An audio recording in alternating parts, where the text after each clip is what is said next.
지난 2000년 아카데미 작품상을 수상한 영화 아메리칸 뷰티는 이상하게도 미국 헐리우드의 주류 영화가 아닙니다.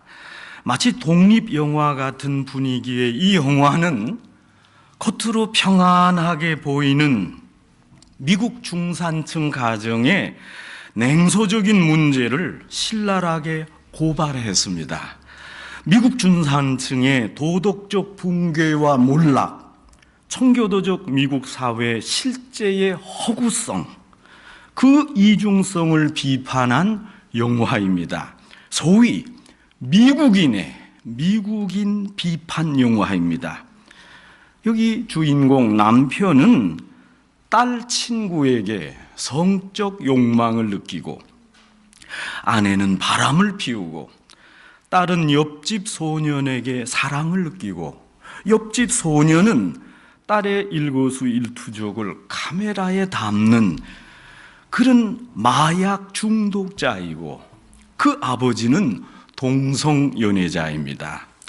겉으로 보기에 지극히 정상적이고 멀쩡한 가족 구성원들이 제각기 꿈꾸는 욕망은 이상하고 지저분합니다. 가정 내부적으로 대화가 단절됐고, 그로 인해서 보이는 또 보이지 않는 많은 문제점이 발생하고, 실타래 처럼 엉킨 골칫덩어리 가정이었습니다. 그래서 이것이 미국 가정의 현주소다. 그리고 아카데미 작품상을 주었습니다. 상담심리학자 찰스 세리 저술한 아직도 아물지 않은 상처, Unfinished Business 책은 문제 가정에서 상처를 받고 자란 사람들의 이야기입니다. 한 가지 재미있는 사실은 이런 역기능 가정에서 자란 사람들이 자신이 정상적으로 자랐다고 생각한다는 점입니다. 가정에서 벌어졌던 여러 부정적인 일들을 다 알면서도, 경험했으면서도 인정하지 않습니다. 무의식적으로 은폐합니다. 자신의 과거를 조용히 묻어두고 그저 고통 없이 편안하게 웃으면서 현재를 살아갑니다. 이런 사람들은 의도적으로 과거를 망각하며 삽니다. 그러나 결코 과거로부터 벗어나지 못하고 시간이 갈수록 치유가 어려워집니다. 자신의 문제 본질을 정확히 알고 직접적으로 대면하고 신속하게 해결책을 찾아야 본인이 말끔하게 치유될 수 있습니다. 오늘 성경에서도 깊은 문제의식을 갖지 못한 사람들이 등장합니다. 바로 이스라엘 사람들입니다. 외적으로 보기에 아무 문제가 없습니다. 정상입니다.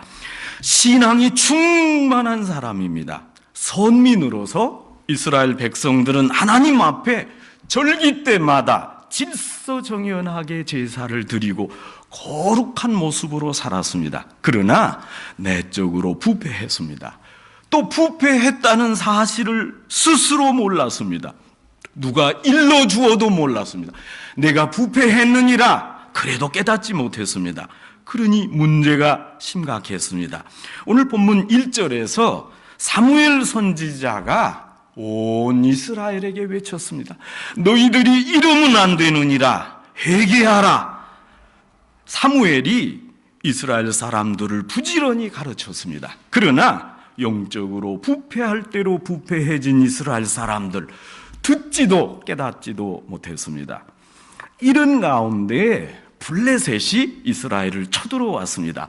원래 블레셋은 지중해 한가운데 있는 그레데 섬에 살던 해양 민족이었습니다. 그러다가 블레셋 사람들이 이스라엘 지역에 이주해서 그것도 제일 비옥한 해안 지역을 차지했습니다. 이런 블레셋과 벌인 전쟁에서 이스라엘이 그만 크게 패배했습니다. 이 전투에서 무려 4,000명이나 되는 이스라엘 군사가 죽었습니다. 이스라엘 군사들이 전장에서 진영으로 돌아오자 장로들이 개탄했습니다. 어찌하여 하나님께서 우리 선민 이스라엘을 저 졸개 블레셋에게 패하게 하셨는가? 왜 이런 일이 벌어졌나? 혹 언약궤가 우리 중에 없었기에 그랬나? 그렇다면 어서 가서 저 실로에 있는 언약궤를 우리에게 가져오자. 언약궤가 우리 이스라엘 진중에 있으면 우리가 이기게 될 것이다. 언약궤가 우리 선민을 구원할 것이다. 이 말을 듣고 백성들은 장로를 존경해서 얼른 실로에 가서 그룹들 사이에 위치한 만군의 여호와 언약궤를 가지고 이스라엘 진으로 향했습니다. 여호와의 언약궤가 드디어 이스라엘 진영으로 들어왔습니다.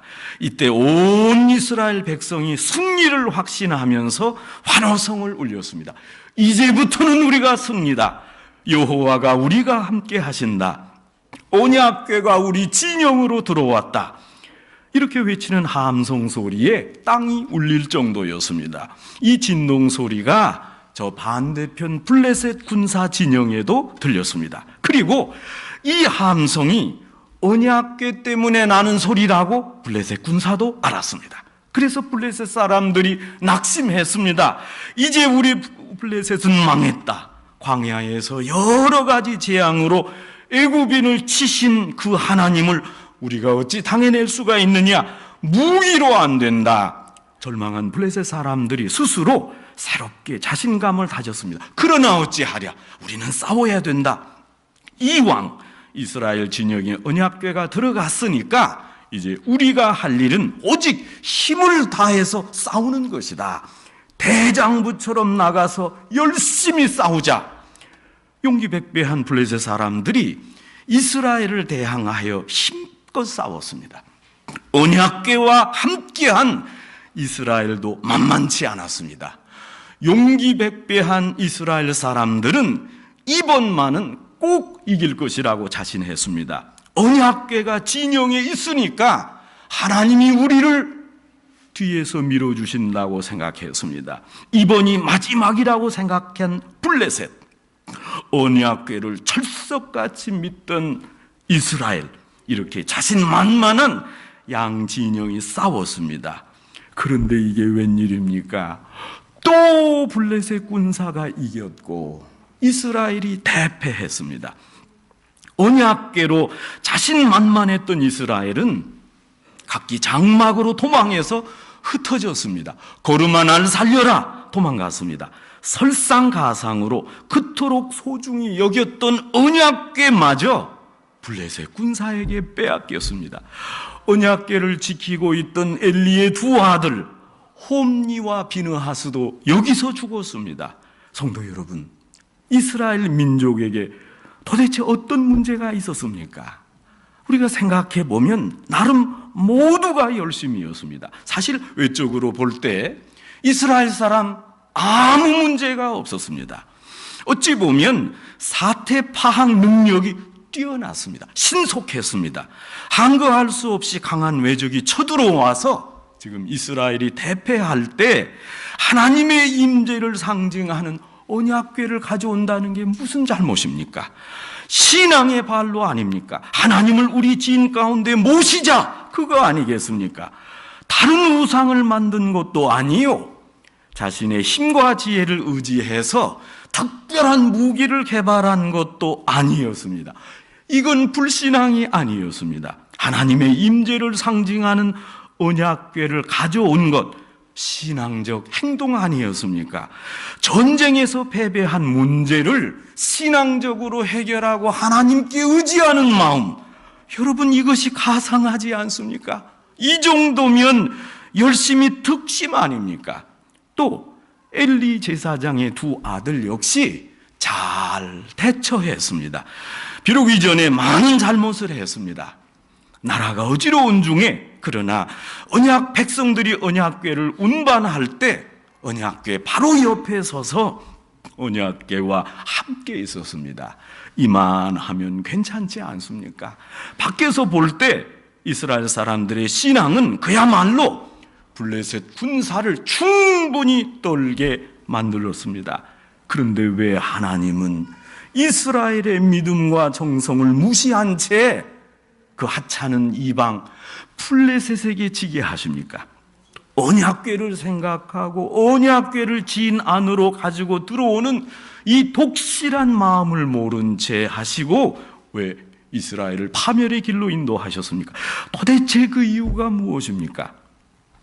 우선 이스라엘 사람들은 이 문제의 본질을 정확하게 몰랐습니다.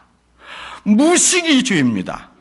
블레셋과의 전쟁에서 지고 난 후에 그 원인을 찾는다고 찾았는데 잘못 찾았습니다. 이스라엘은 내적으로 부패했습니다. 정치적으로 상층부에서 신앙적으로 제사장까지 죄로 물들어서 썩을 대로 썩었습니다. 지금 문제는 언약궤가 아닙니다. 이스라엘에 만연해 있던 죄가 원인이었습니다. 그런데 이스라엘 사람들은 자신의 문제가 무엇인지 잘 몰랐습니다. 자신이 무슨 병에 걸렸는지 파악하지 못했습니다. 죄 문제에는 눈을 감고 엉뚱한 언약궤만 가져오면 되는 것입니까? 언약궤 타령만 하면 되는 것입니까?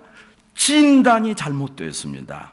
여러분, 병에 걸렸으면 가장 중요한 처치가 무엇입니까? 이게 무슨 병인가? 어떤 병에 걸렸는지 정확하게 진단해야 됩니다. 의사로서 최우선의 임무는 정확한 진단입니다. 친절하고 웃음이 있다? 아닙니다. 화를 내도 좋습니다.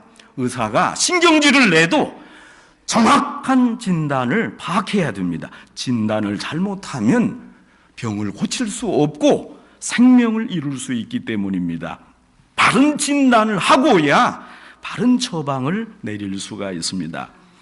미국에서 매년 약 10만 명이 의료사고로 목숨을 잃습니다. 10만 명 사망자 수는 미국에서 매년 자동차 사고, 비행기 추락, 익사사고, 독살로 목숨을 잃는 사람들의 수를 합한 것보다 더 많습니다. 그런데 이런 의료사고의 상당 부분이 잘못된 진단에서 비롯됩니다. 진단이 잘못되면 엉뚱한 처방이 나옵니다. 사람을 살리는 처방이 아니라 사람을 죽이는 것입니다. 이스라엘 진단을 잘못했습니다. 싸움에서 졌으면 하나님을 찾아가야 될 거 아닙니까? 하나님께 독대하고 하나님, 이것이 도대체 어디에서 나온 것입니까? 하나님 앞에 엎드려 물어 가로되 해야 했습니다. 싸움에서 졌는데 하나님을 찾지 않았습니다. 이스라엘이 그런데 무엇을 했습니까? Doing nothing, 아무것도 안 했습니다. 자신에 대한 진지한 성찰이 없었습니다. 아무것도 안 했습니다. 하나님과의 바른 관계인지 점검하지 않았습니다. 그렇게 말을 많이 한 사무엘의 경고도 듣지도 않고 깨닫지도 못했습니다. 진단을 잘못했으니까 자연스레 잘못된 처방을 내렸습니다. 전투에 이기려고 언약궤를 가져온 처사, 아주 잘못된 처방이었습니다. 여러분, 화장을 하시고 저녁에 깨끗이 클렌징 크림으로 지우고 그리고 또 화장을 해야 되지 않겠습니까? 그것을 그만 놔두고 향수만 덧붙이면 되는 것입니까? 지금 이스라엘 사람 너무도 잘못했습니다. 이스라엘 사람들은 그저 아무 의미도 없는 언약궤만 가져오면 하나님이 함께해서 전쟁에 이길 것이라고 막연하게 생각했습니다. 자신의 죄를 깨끗하게 하고 하나님께 힘을 의지해야 할 거 아니겠습니까? 여러분, 아니 언약궤가 하나님입니까? 언약궤가 신통력을 발휘합니까? 언약궤는 절대로 부적이 아닙니다. 이것이 이스라엘 실패의 원인입니다. 언약궤를 귀하게 모시는 것은 이것은 마치 우상을 섬기는 것과 같습니다. 여기 이스라엘 사람들은 하나님을 뒤로 제껴놓고 언약궤를 하나님으로 모셨습니다. 물론 하나님 자체를 부정하는 건 아닙니다. 그러나 엉뚱한 것을 하나님으로 상정하고 지금 언약궤를 믿고 있습니다. 언약궤만 함께 있으면 힘이 난다고 생각했습니다. 하나님은 온데간데 없습니다. 언약궤만 남아 있습니다. 얼마나 기가 막힌 노릇입니까? 성도 여러분, 신앙이 무엇입니까? 도대체 무엇을 믿는 것입니까? 여러분, 하나님 이외에 모든 다른 것이라도 하나님보다 앞설 때 이게 우상입니다. 이스라엘 백성에게 우선순위를 정하는 문제, 거기가 잘못되었습니다. 제가 아는 한 집사님은 이렇게 조그마한 성경을 언제나 이렇게 몸에 지니고 다니십니다. 그래서 제가 아니 도대체 왜 그렇습니까? 그러니까 그래야 마음이 편하답니다. 하나님이 늘 나와 함께 하시니까. 또 어떤 분은 이 머리맡에 큰 성경책을 놓고 주무십니다. 그래야 꿈자리가 뒤숭숭하지 않다는 거예요. 하나님이 지켜주시니까. 여러분, 이거 바른 신앙생활입니까? 성경책 그 자체에 아무 능력이 없습니다. 그저 종이요, 그저 글자입니다. 중요한 것은 성경 안에 있는, 말씀 안에 새겨진 하나님을 만나야 됩니다. 말씀으로 계시하신 그 뜻을 알고 그대로 살아야 됩니다. 성경에 쓰여진 하나님의 뜻을 발견하고 그 뜻을대로 살아야지 책만 붙들고 있으면 되는 겁니까? 그러면 신앙이 생기는 것입니까? 성도 여러분, 성경을 정기적으로 읽으십니까? 한국에서는 성경 통독 프로그램이 아주 인기입니다. 큰 체육관에 3박 4일 모여서 한 2-3시간만 자고 어쨌든 성경을 처음부터 끝까지 통독합니다. 여러분, 성경을 암송하십니까? 또 성경을 한번 써보셨습니까? 빈 노트에 성경을 창세기부터 써내려가는 프로그램입니다. 성경 필사 노트를 서로 선물하기도 합니다. 이집트의 수도 카이로에 해교권의 명문대학 알-아자르 대학이 있습니다. 해교권에 속한 학생이라면 누구라도 가고 싶어 하는 유서 깊은 대학입니다. 말하자면 해교권의 명문 신학대학입니다. 제가 성지순례로 카이로에 갔을 때 그 대학을 알기에 일부러 시간을 내서 택시를 타고 그 대학에 한번 가보았습니다. 아름다운 캠퍼스였습니다. 그런데 이 대학의 입학시험이 좀 특이합니다. 신약 성경보다 조금 얇은 회교 경전인 코란경을 처음부터 끝까지 읽는 겁니다. 한 학생의 한 교수님이 배정이 돼서 약 3일간 합숙하면서 그 코란경을 외웁니다. 시험을 치릅니다. 물론 중간에 한 구절이라도 틀리면 그대로 불합격입니다. 여러분, 성경을 읽고 암송하는 이만한 마음이 있으십니까? 해교를 함부로 보지 말 것입니다. 이런 열심이 있으십니까? 말씀대로 사는 것이, 그러나 말씀을 읽는 것보다, 말씀을 쓰는 것보다, 암송하는 것보다 더 중요합니다. 여러분, 성경을 많이 읽어야 합니다. 공부해야 됩니다. 암송해야 됩니다. 여러분, 그러나 성경을 읽는 것 자체가 목적이 아닙니다. 마귀가 3가지 질문으로 예수님을 시험했습니다. 재미있는 것은 마귀도 2번째 질문을 하면서 성경 구절을 인용해서 암송했습니다. 마귀가 예수님을 거룩한 성으로 인도해서 성전 꼭대기에 세우고 하나님의 아들이라도 뛰어내리라. 네가 하나님의 아들이라면 뛰어내리라. 하나님이 오셔서 구해줄 거 아니겠느냐. 시편 91편을 인용했습니다. 마귀도 암송합니다. 여러분, 내가 암송 잘한다 자랑하지 말 것입니다. 그러기에 성경 암송 자체가 목적이 아닙니다. 성경 통독이 중요한 게 아닙니다. 성경을 다 읽고 외운다 한들 어쩌자는 것입니까? 성경을 읽은 대로 실천하면서 살아야 됩니다. 실천하는 게 언약궤를 주신 하나님의 참뜻입니다. 말씀대로 사는 것이 말씀을 읽는 것보다, 성경을 암송하는 것보다, 그 많은 신학 지식보다 훨씬 더 중요합니다. 오늘 성경에서 이스라엘 사람들은 언약궤만 믿었습니다. 하나님은 어디로 갔습니까? 언약궤만 믿어야 합니까? 언약궤를 쓰신 하나님의 말씀을 믿고 실천해야 합니까?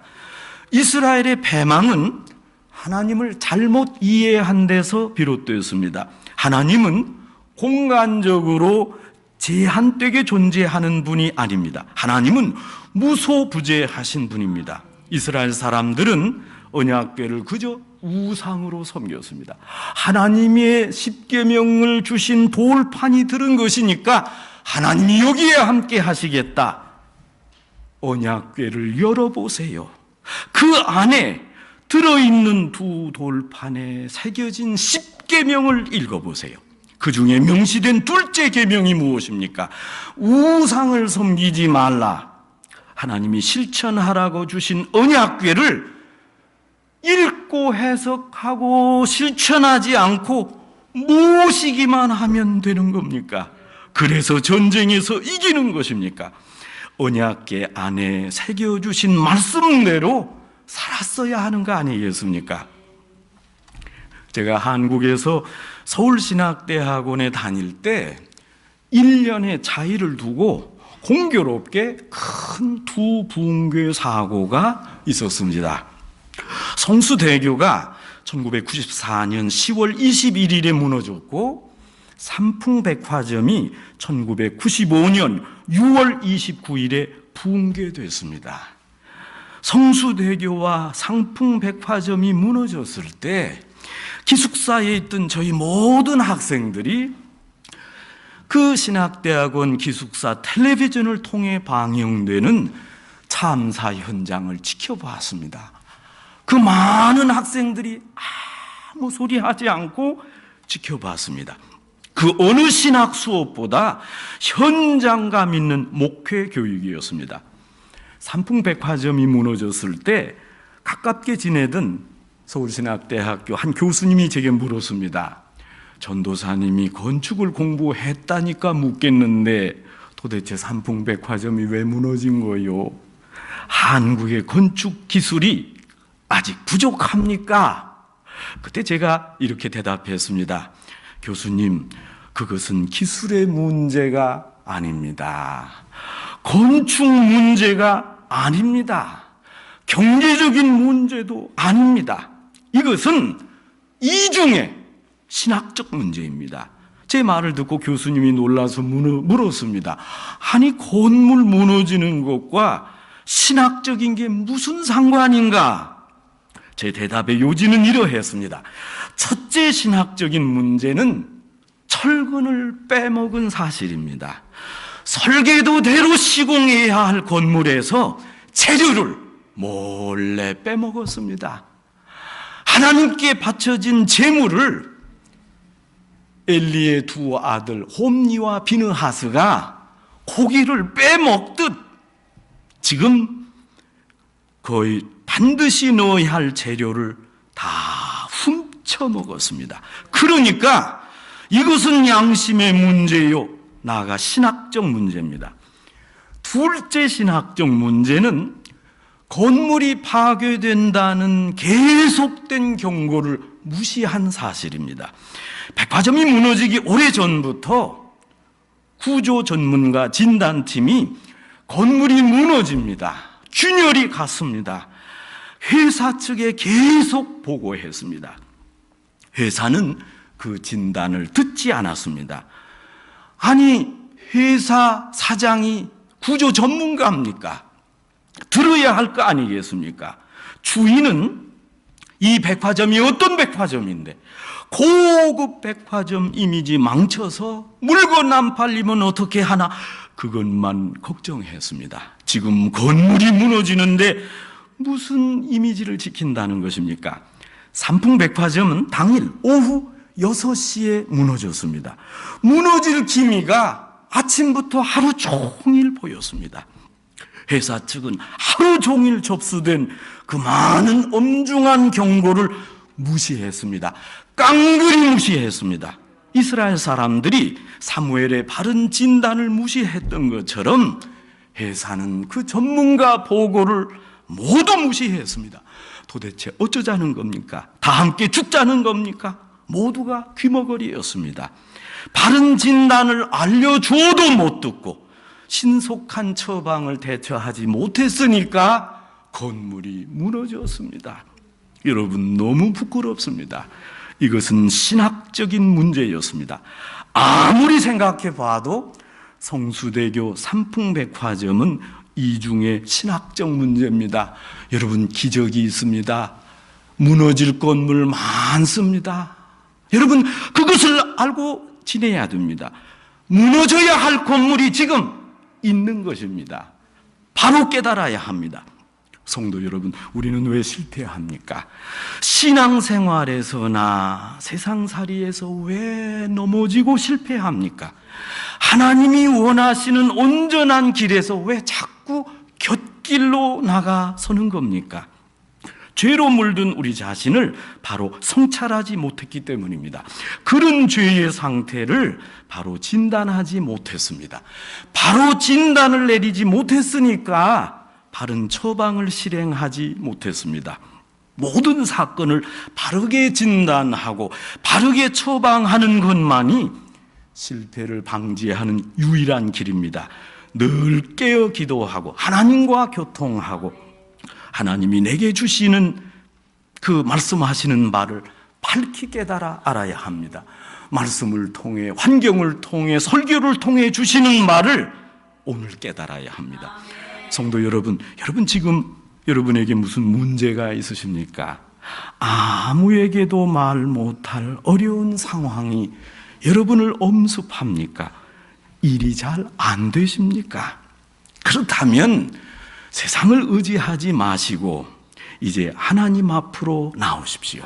그리고 하나님 앞에 먼저 여러분의 죄 문제를 해결하세요. 문제의 원인을 정확하게 진단하십시오.